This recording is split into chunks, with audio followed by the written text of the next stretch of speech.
वक्रतुण्ड महाकाय सूर्यकोटि समप्रभा निर्विघ्नं कुरु मे देव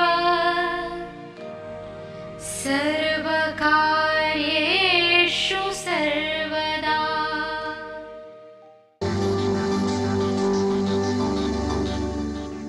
राजीव सूर्यवंशी वास्तु के क्षेत्र में एक जाना पहचाना नाम है।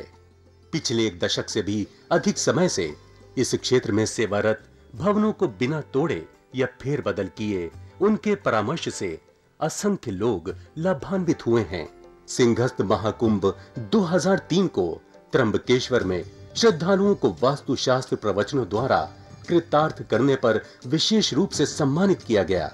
समाज के प्रति उनकी बहुमूल्य सेवाओं के लिए वर्ष 2002 में उन्हें मानव रत्न ऑफ द मिलेनियम पुरस्कार से सम्मानित किया गया था। यही नहीं, इस क्षेत्र में उनके विशेष योगदान के लिए वर्ष 1990 में श्रेष्ठतम वास्तु विशेषज्ञ के रूप में उनका चयन हुआ और इन्हें स्वर्ण पदक से सम्मानित किया गया।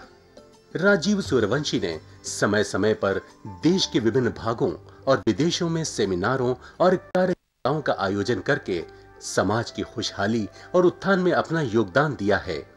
देश विदेश के कई व्यापारिक प्रतिष्ठान, शैक्षणिक संस्थाएं, सामाजिक और धार्मिक संगठन तथा जन सामान्य उनके निस्वार्थ और उत्कृष्ट मार्गदर्शन का लाभ उठा रहे हैं। इस क्षेत्र में उनकी एक उल्लेखनीय उपलब्धि वास्तु रिसर्च फाउंडेशन की स्थापना है।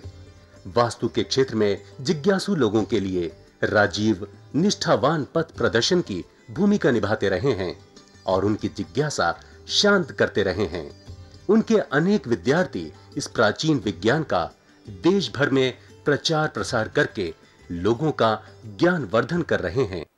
नमस्कार दर्शकों, जब हम ब्रह्मांड की बात करते हैं तो ब्रह्मांड में प्रत्येक ग्रह, उपग्रह, नक्षत्र गतिमान है, कोई भी स्थिर नहीं है, सब घूम रहे हैं, सब पे गति है। और जब ये इनकी गति होती है तो इस गति में एक विशेष ध्वनि होती है, वाइब्रेशंस, और इसी ध्वनि में हम ऊर्जा भी कहते हैं। ऊर्जा शक्ति, एक ऊर्जा बनती है। जैसे आपने देखा होगा, आपकी कार चलती है, स्टार्ट होती है तो इंजन गर्म हो जाता है, उस ध्वनि से ऊर्जा पैदा होती है, तो उस ऊर्जा से वो इंजन गर्म हो जाता है। आपकी कार के टायर थोड़ा चलने के बाद गर्म हो जाते हैं, वो ध्वनि और ऊर्जा पैदा करते हैं। और यही ऊर्जा आधार है वास्तुशास्त्र का। अब बहुत से लोग कहते हैं कि वास्तुशास्त्र में तो ऊर्जा होती ही नहीं। खैर, ये हर एक व्यक्ति के अपने समझ की बात है, सोच की बात है, कहां तक सोच जाती है, क्या समझ है, ये उस पर निर्भर करता है। अब मनुष्य में भी ऊर्जा शक्ति होती है। जब आप कर्मशील होते हैं, गतिमान होते हैं, कोई कार्य करते हैं तो आपके शरीर में पसीना आ जाता है, यह ऊर्जा का ही प्रतीक है। जो लोग मेडिकल लाइन को जानते हैं या जो मेडिकल लाइन में थोड़े से जागरूक हैं, वह मेरी बात से सहमत होंगे कि मनुष्य का न्यूनतम तापमान, मनुष्य शरीर का न्यूनतम तापमान 98 डिग्री होता है, 98 डिग्री, और मैक्सिमम तापमान जो है वो 110 डिग्री तक जा सकता है। वैसे 104 डिग्री के बाद व्यक्ति बेहोश हो जाता है। जब तापमान 104 डिग्री से ऊपर होता है तो बेहोश हो जाता है। 98 डिग्री से नीचे जाता है तो low blood pressure, heart sink हो जाता है, और ऊपर चला जाता है तो ब्रेन हैमरेज भी हो सकता है, कुछ भी हो सकता है। किसी भी कारण से शरीर से प्राण साथ छोड़ सकते हैं। यानी कि जो मनुष्य जीवन है ये मात्र 12 डिग्री के अंदर ही संभव है। 98 से 110 के मध्य 12 डिग्री के अंदर मनुष्य जीता है। इसके अंदर ही उसका एक बैलेंस है। यदि ये बैलेंस गड़बड़ाता है तो मनुष्य का शरीर भी गड़बड़ा जाता है। मनुष्य के शरीर नष्ट हो जाता है, अंत हो जाता है।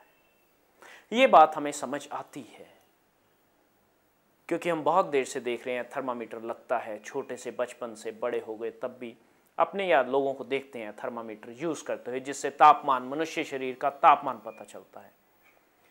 किंतु घर का तापमान बिगड़ा है, घर की ऊर्जा बिगड़ी है, ये बात हमारे समझ में नहीं आती है। इसमें हम सबसे बड़े नासमझ हैं, अज्ञानी हैं, अनजान हैं। हम कहते हैं नहीं, ऐसा तो होता ही नहीं है। यदि आज आपको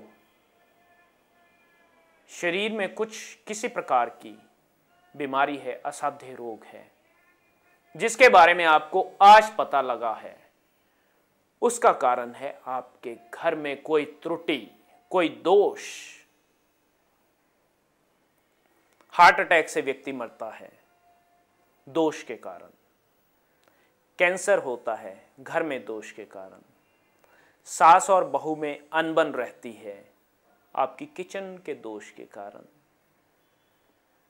मात्र किचन में, रसोई घर में, खाने बनाने वाले स्थान पर एक छोटा सा दोष सास और बहू के मध्य तनाव का मुद्दा बन जाता है और हम उपाय ढूंढते हैं घर से बाहर। अक्सर ऐसा ही होता है। वो मृग जिसको कस्तूरी की खुशबू आ रही होती है, वो कस्तूरी उसके अपने अंदर ही होती है, अपने ही पेट में होती है, लेकिन उसे खोजता इधर उधर दौड़ता फिरता है। हम भी उसी तरह से दौड़ रहे हैं और जितनी तेजी से हम बाहर की तरफ दौड़ते हैं उतनी ही वो हमारे से दूर रहती है। अब शायद आपने मृग और कस्तूरी को नहीं देखा हो, मृग को दौड़ते हुए नहीं देखा हो, लेकिन अपने घर के बाहर सड़क पर आम एक कुत्ते को अपनी पूंछ को पकड़ते हुए जरूर आपने देखा होगा। वह असफल प्रयत्न करता है अपनी पूंछ को पकड़ने के लिए और दौड़ता है, लेकिन नहीं पकड़ पाता है। वह जितनी तेज दौड़ता है उतनी ही पूंछ और दूर होती जाती है, क्योंकि बाहर की तरफ दौड़ है। यदि वह आराम से बैठ जाए और पूंछ को पकड़ ले तो पकड़ में आ जाएगी, किंतु दौड़ना आरंभ करता है बाहर की तरफ। इसी प्रकार से जो कष्ट हैं वो हमारे घर के अंदर ही हैं। कारण और उपाय दोनों घर के अंदर ही हैं। यदि व्यापार नहीं चल रहा है तो फैक्ट्री के अंदर ही उसका कारण है, फैक्ट्री के अंदर ही उसका उपाय स्थित है, किंतु हम बाहर दौड़ेंगे उसके उपाय ढूंढने के लिए। अब हमें ये बात समझ में आती है कि यदि शरीर में कोई बीमारी होती है तो शरीर के अंदर ही उसका उपाय उपलब्ध है। यदि हम शरीर से बाहर जाएंगे, बीमारी शरीर के अंदर हो, दवाई हम बाहर रख दें कहीं पे, तो क्या हमारा शरीर स्वस्थ हो जाएगा? तो इस तरह से जिस घर में हम रह रहे हैं उस घर के अंदर ही सारे उपाय उपलब्ध हैं और वो उपाय ऊर्जा के द्वारा ही हैं। वह ऊर्जा जो ब्रह्मांड से हमारे घर में आ रही है, जिस ऊर्जा को हम नित्य प्रति महसूस करते हैं। यदि ऊर्जा शक्ति नहीं होती तो आपको कैसे पता लगता कि अब ठंड हो गई, अब बरसात हो गई, अब गर्मी का मौसम आ गया? क्योंकि आपका शरीर उस ऊर्जा शक्ति को महसूस कर सकता है। वास्तुशास्त्र उसी ऊर्जा शक्ति के बैलेंस का, संतुलन का नाम है, जिसके द्वारा आपके जीवन में खुशी, शांति और समृद्धि प्राप्त होती है। कल आपसे फिर भेंट होगी, तब तक के लिए नमस्कार। दर्शकों, अगर आपकी भी कोई समस्या है तो आप राजीव जी से अपॉइंटमेंट लेकर मिल सकते हैं। प्रतिष्ठान में आपका स्वागत है। राजीव जी की सेवाएं भारतवर्ष के साथ साथ विदेशों में भी उपलब्ध हैं। यदि आप वास्तुशास्त्र प्रवचन कराना चाहते हैं, उसके लिए भी आप हमसे संपर्क कर सकते हैं। वास्तु की स्पेशल किट, जिसमें सिद्ध यंत्र और अभिमंत्रित की हुई 10 वस्तुएं हैं, जो कि आपके पूरे घर के विभिन्न स्थानों के उपयोग में आएंगी। आप भी परामर्श के लिए राजीव सूर्यवंशी जी से मिल सकते हैं। पता है भारतीय वास्तु अनुसंधान प्रतिष्ठान, C6, सरस्वती गार्डन, कीर्ति नगर, नई दिल्ली 15।